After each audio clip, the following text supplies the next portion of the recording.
Sa ngalan ng Ama at ng Anak at ng Espiritu Santo, Amen. ang pagpapala ng ating Panginoong Heso Kristo, ang pag-ibig ng Diyos Ama, at ang makikipagkaisa ng Espiritu Santo, naway sa mainyong lahat. At sumaiyo rin.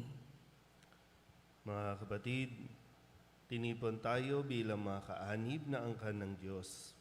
Kaya dumulog tayo sa maawaing Panginoong nagpapatawad ng lubos. Sinugong tagapagpagaling sa mga nagsisisi, Panginoon, kaawaan mo kami. Panginoon, kaawaan mo kami. Dumating na tagapag-anyayang mga makasalanay magsisi, Kristo, kaawaan mo kami. Kristo, kaawaan mo kami. Nakaluklok ka sa kanan ng Diyos Ama para ipamagitan kami. Panginoon, kaawaan mo kami. Panginoon, kaawaan mo kami. Kaawaan tayo ng makapangyarihang Diyos, patawarin tayo sa ating mga kasalanan at patnubayan tayo sa buhay na walang hanggan. Amen. Manalangin tayo. Ama naming makapangyarihan, lakas loob ka naming tinatawagan, sa ngalan mo Ama naming banal. Sa kalooban namin ay panahanin mong lubos ang iyong espiritong sa aming kumukupkop, upang sa lupaing ipinangako kami makapasok. Sa pamamagitan ni Jesucristo, kasama ng Espiritu Santo, magpasawalang hanggan. Amen. Magsiupo po lahat.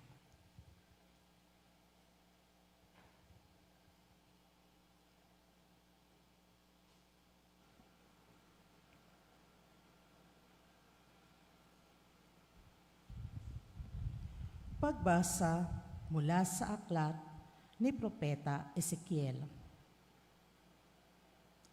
Ito ang sinasabi ng Panginoon. Tao, pakinggan mo ang sinasabi ko sa iyo. Huwag kang tutulad sa kanila na naghimagsik sa akin. Ngumangak ka, kanin mo ito. Nang ako'y tumingala, may nag-abot sa akin ng isang aklat na nakabalumbon. Inilahad ito at nabasa ko sa magkabila ang mga pananambitan, pagdadalamhati at sumpa. Sinabi pa sa akin, kanin mo ang aklat na ito. Pagkatapos magpahayag ka sa sambahayan ng Israel. Ngumanga ako upang kanin ang aklat. Sinabi niya sa akin, kanin mo ito at magpakabusog ka. Kinain ko nga ang aklat. Ang lasa ko'y parang pulot-pukyutan. Sinabi niya sa akin, tao, pumunta ka sa sambayan ng Israel at sabihin mo ang ipinasasabi ko sa iyo. Ang salita ng Diyos. Salamat sa Diyos. Saan mong tugunan ang ating pong itutugon? O kay tamis na namnamin ang utos mong bigay sa amin. Ulitin po natin. O kay tamis na namnamin ang utos mong bigay sa amin. Nagagalak na susundin yaong iyong kautusan, higit pa sa pagkagalak na dulot ng kayamanan. O kay tamis na namnamin ang utos mong bigay sa amin. Ang buo mong kautusan sa akin ay umaaliw. Siyang gurong nagpapayo sa lahat kong suliranin. O kay tamis na namnamin ang utos mong bigay sa amin. Higit pa sa gintot pilak nitong buong sanlibutan, ang mabuting idudulot ng bigay mong kautusan. O kay tamis na namnamin ang utos mong bigay sa amin. O kay tamis na namnamin ang utos mong ibinigay. Matamis pa kaysa pulot, yaong lasang tinataglay. O kay tamis na namnamin ang utos mong bigay sa amin. Halos humihingal ako dahil sa kasabikan, namata mo yaong aking minimithing kautusan. O kay tamis na namnamin ang utos mong bigay sa amin. Magsitayo po lahat. Alleluia.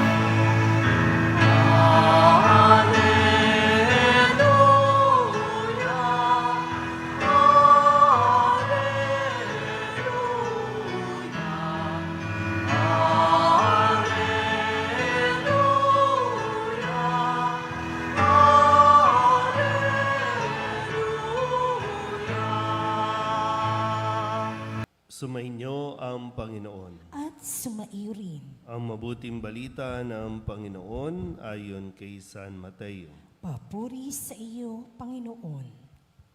Nang mga sandaling iyon, lumapit kay Jesus ang mga alagad at nagtanong, "Sino po ang pinakadakila sa kaharian ng langit?" Tinawag na Jesus ang isang bata, pinatayo sa harapan nila at sinabi, "Tandaan ninyo ito, kapag hindi kayo nagbago at tumulad sa mga bata, hinding-hindi kayo mabibilang sa mga pinaghaharian ng Diyos. Ang sino mang nagpapakababa na gaya ng batang ito ay siyang pinakadakila sa mga pinaghaharian ng Diyos. Ang sino mang tumatanggap sa isang batang ganito dahil sa akin, ay ako ang tinatanggap. Ingatan ninyo na huwag hamakin ang isa sa maliliit na ito. Sinasabi ko sa inyo, sa langit, ang kanilang mga anghel ay laging nasa harapan ng aking Ama. Ano sa akala ninyo ang gagawin ng isang taong may 100 tupa kung maligaw ang isa sa mga iyon? Hindi kaya niya iiwan ang 99 na nanginginain sa kaburulan upang hanapin ang naligaw? Sinasabi ko sa inyo, kapag nasumpungan niya na ito, higit niyang ikinagagalak ang isang ito kaysa 99 na hindi naligaw. Gayundin naman, hindi kalooban ng inyong amang nasa langit na mapahamak ang isa sa maliliit na ito." Ang mabuting balita ng Panginoon. Pinupuri ka namin, Panginoong Heso Kristo. Isang magandang umaga po sa inyong lahat. Ngayon po ay Martes ng ika-19 na linggo sa karaniwang panahon.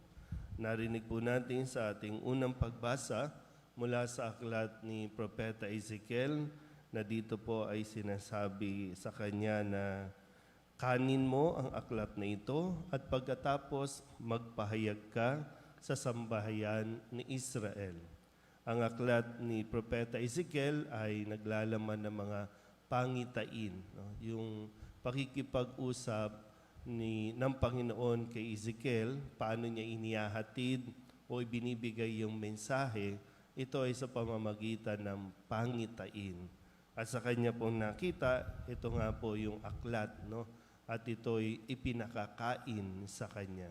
At ng kanya pong tikman at kainin, nalasahan niya na ito na parang pulot-pukyutan.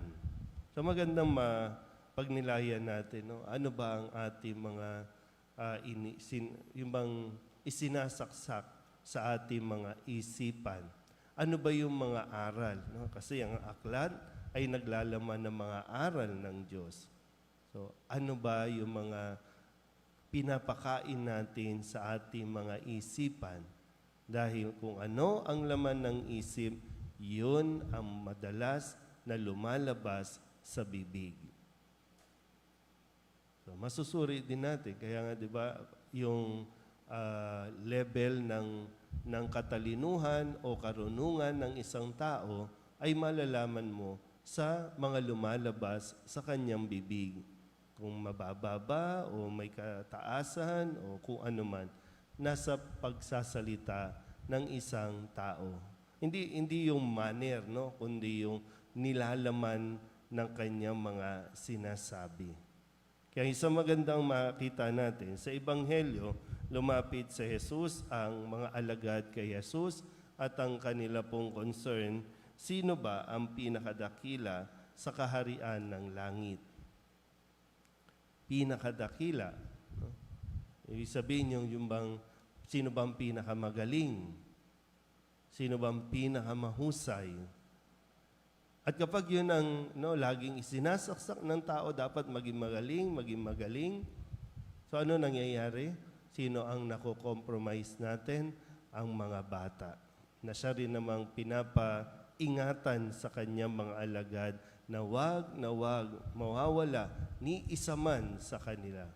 Pero sa panahon natin, ano nangyayari?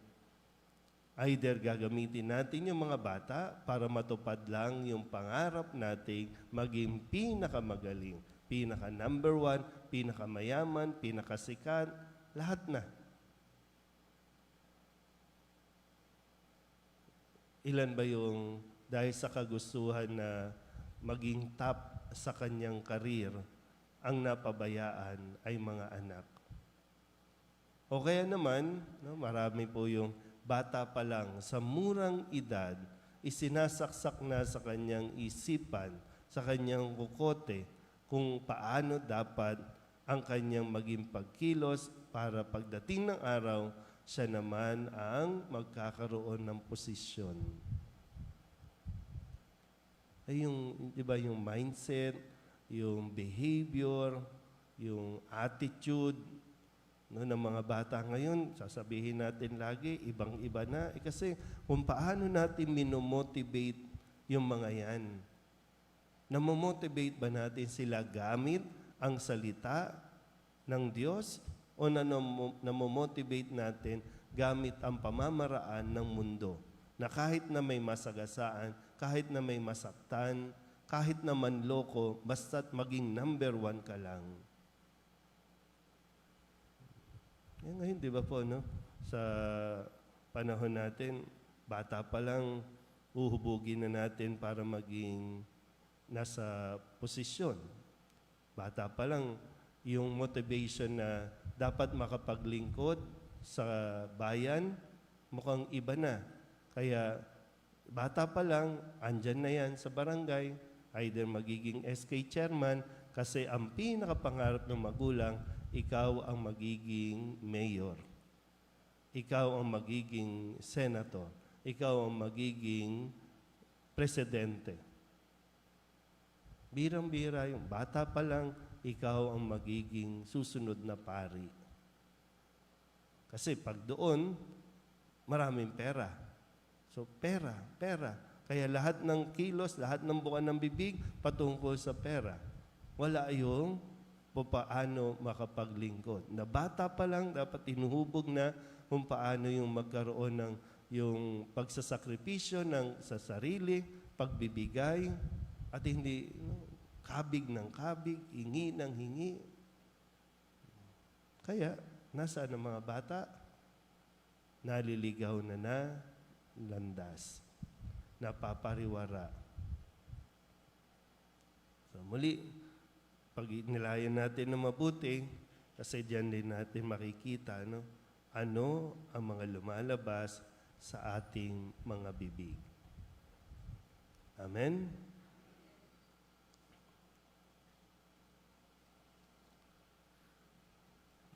Manalangin tayo sa Ama upang gawin niya tayong karapat-dapat na maging kanyang mga minamahal na anak. Ang ating pong itutugon, Panginoon, dinggin mo ang aming panalangin. Panginoon, dinggin mo ang aming panalangin.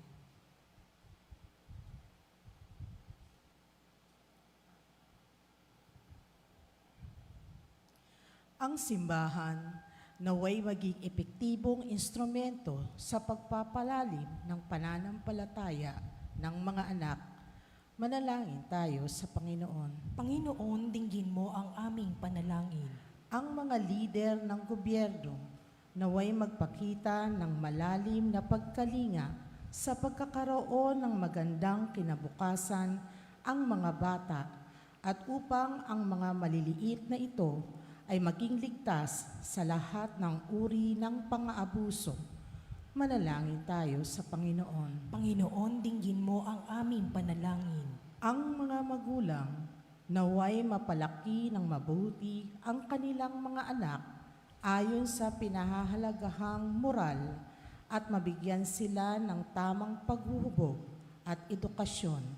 Manalangin tayo sa Panginoon. Panginoon, dinggin mo ang aming panalangin. Ang mga may sakit, mga matatanda, at yaong mga nakaratay na sa kanilang tahanan, naway mabanaag ang kalinga at kasiyahan ng Diyos mula sa mga nag-aaruga sa kanila.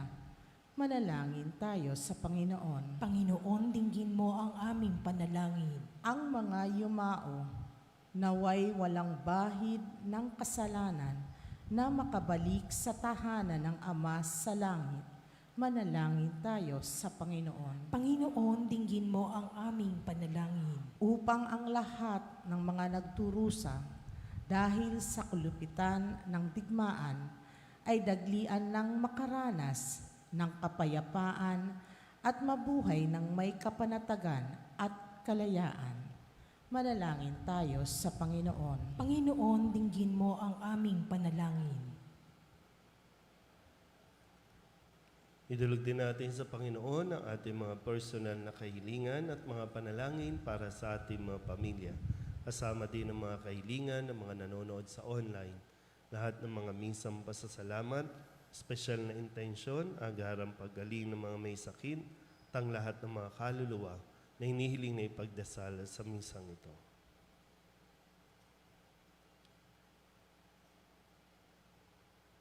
Ang lahat ng ito iniling namin sa ngalan ni Kristong aming Panginoon. Amen. Magsiupo po lahat.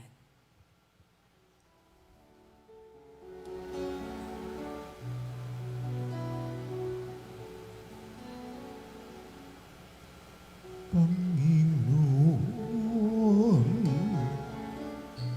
aming alay, itong alak at tinapay sa altar mo.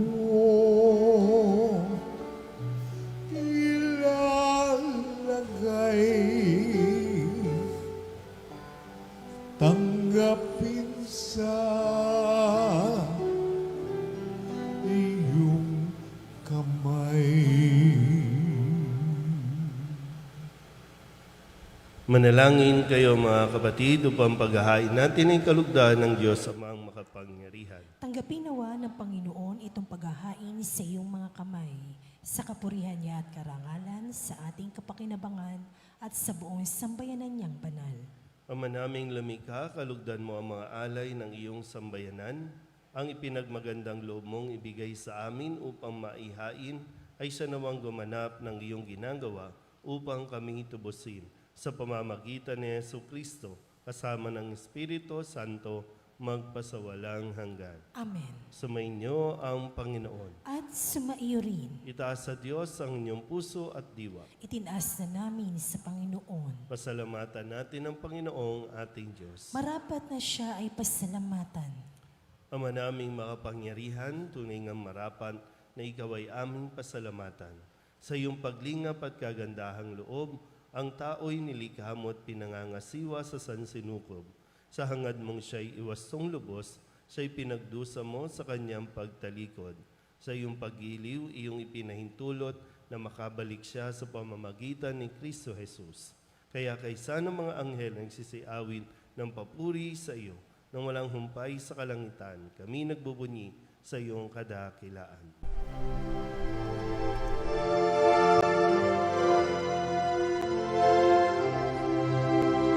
Santo, Santo, Santo, Panginoong Diyos makapangyarihan, napupuno ang langit at lupa ng kalwalhatian mo.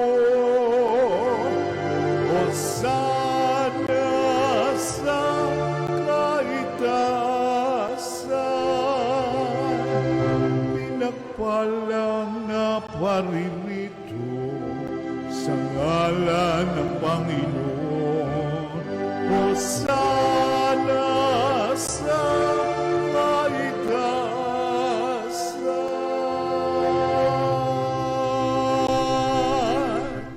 Ama naming banal, ikaw ang bukal ng tanang kabanalan. Kaya't sa pamamagitan ng iyong Espiritu, gawin mong banal ang kaloob na ito upang para sa aming maging katawan at dugo ng aming Panginoong Hesu Kristo. Bago niya pinagtiis ang kusang loob na maging handog, hinawakan niya ang tinapay, inasalamatan kaniya, pinaghati-hati niya iyon, iniabot sa kanyang mga alagad at sinabi, Tanggapin niyong lahat ito at kanin, ito ang aking katawan na ihahandog para sa inyo.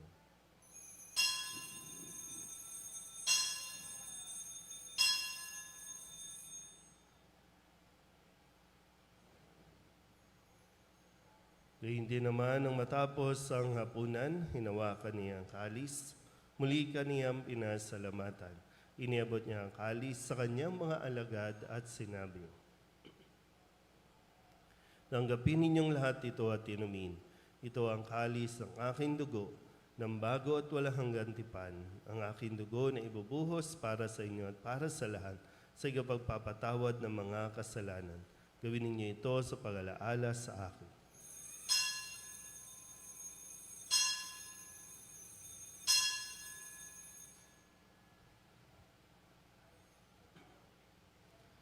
Ipagbunyi natin ang misteryo ng pananampalataya. Si Kristo'y namatay, si Kristo'y nabuhay, si Kristo'y babalik sa wakas ng panahon.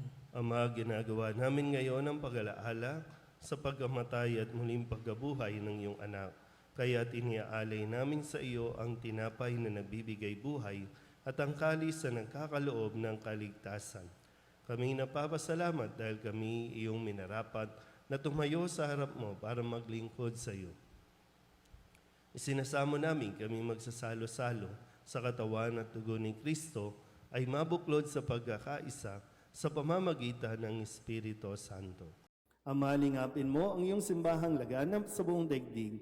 Puspusin mo kami sa pag-ibig kay San Leon na aming Papa at ni Jose na aming Obispo at ng Tanang Kaparian. Alalahanin mo rin ang mga kapatid namin na himlay na may pag-asang sila'y muling mabubuhay, hindi ng lahat ng mga pumanaw. Kawaan mo sila at patuloyin sa iyong kaliwanagan. Kawaan mo at pagindapating kaming lahat na makasalo sa iyong buhay na walang wakas. Kaysa ng mahal na Birhen Maria na ina ng Diyos, ng kabiyak ng puso niyang si San Jose, kaysa ng mga apostol at ng lahat ng mga banal na namuhay dito sa daigdig ng kalugod-lugod sa iyo, may pagdiwang nawa namin ang pagpupuri sa ikararangal mo sa pamamagitan ng iyong anak na aming Panginoong Heso Kristo.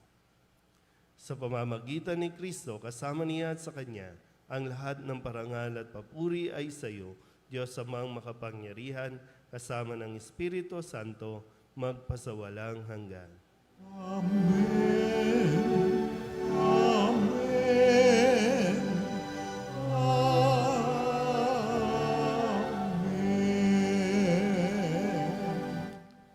Sa tagubilin ng manakagagaling na utos at turo ni Jesus sa Panginoon natin na Diyos, ipahayag natin ang lakas loob.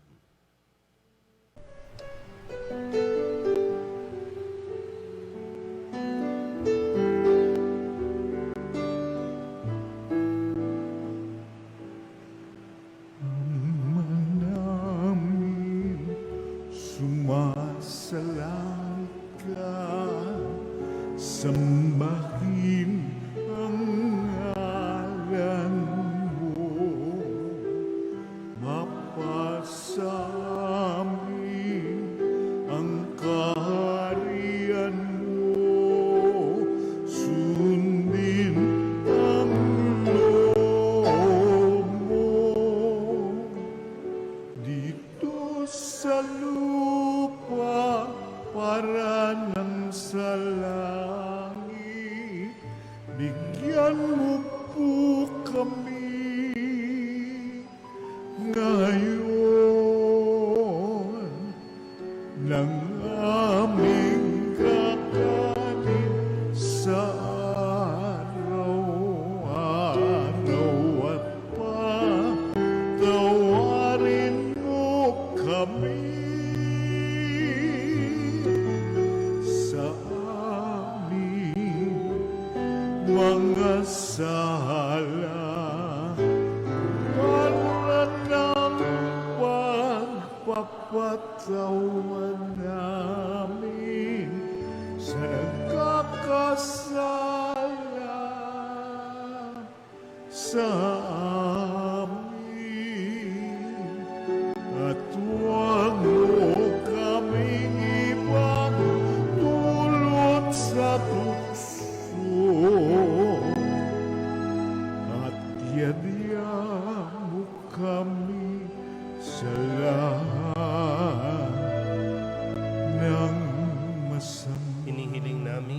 iadya sa lahat ng masama, pagkalooban ng kapayapaan araw-araw, iligtas sa kasalanan at ilayo sa lahat ng kapahamakan. Samantalang aming pinananabikan ang dakilang araw ng pagpapahayag ng tagapagligtas naming sa Yesu Kristo. Sapagkat iyo ang kaharian at ang kapangyarihan at ang kapurihan magpakailanman. Amen. Panginoong Heso Kristo, sinabi mo sa iyong mga apostol, kapayapaan ang iniiwan ko sa inyo, ang aking kapayapaan ang binibigay ko sa inyo. Tunghayan mo ang aming pananampalataya at huwag ang aming mga pagkakasala. Pagkalooban mo kami ng kapayapaan at pagkakaisa ayon sa iyong kalooban, kasama ng Espiritu Santo, magpasawalang hanggan. Amen. Ang kapayapaan ng Panginoon ay laging sumainyo. At sumaiyo rin. Magbigayan po tayo ng kapayapaan sa isa't isa.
Ito ang kordero ng Diyos. Ito ang nag-aalis ang kasalanan ng sanlibutan.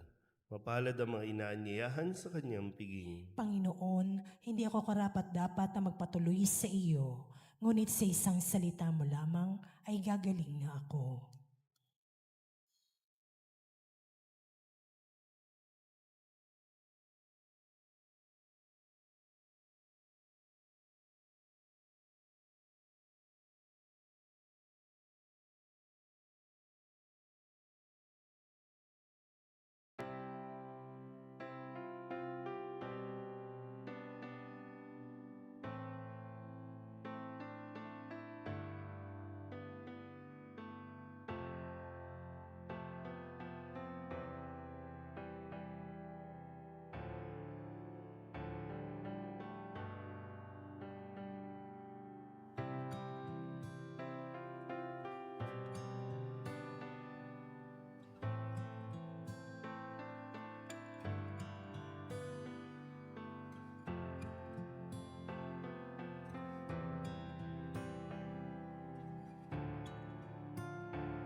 Manalangin tayo.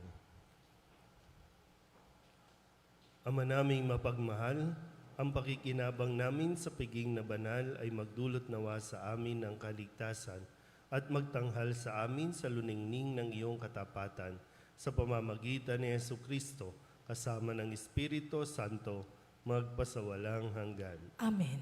Sumainyo ang Panginoon At sumaiyo rin. at pagpalain kayo ng makapangyarihang Diyos, Ama at Anak at Espiritu Santo. Amen. Tapos ang banal na misa, humayo tayo sa kapayapaan ni Kristo. Salamat sa Diyos. Magandang umaga po. Good morning, Father.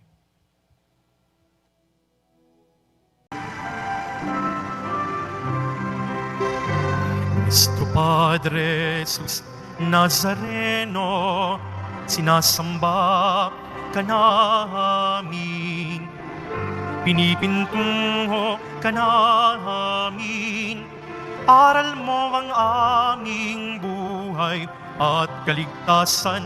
Nuestro Padre Jesus Nazareno, iligtas mo kami sa kasalanan. Ang krus mong kinamatayan ay sagisag ng aming kaligtasan. Nuestro Padre Jesus Nazareno, dinarangal ka na amin. Nuestro Padre Jesus Nazareno, nilulwalhati ka namin. Nuestro Padre Jesus Nazareno, dinarangal ka na amin. Nuestro Padre Jesus Nazareno, nilulwalhati ka namin.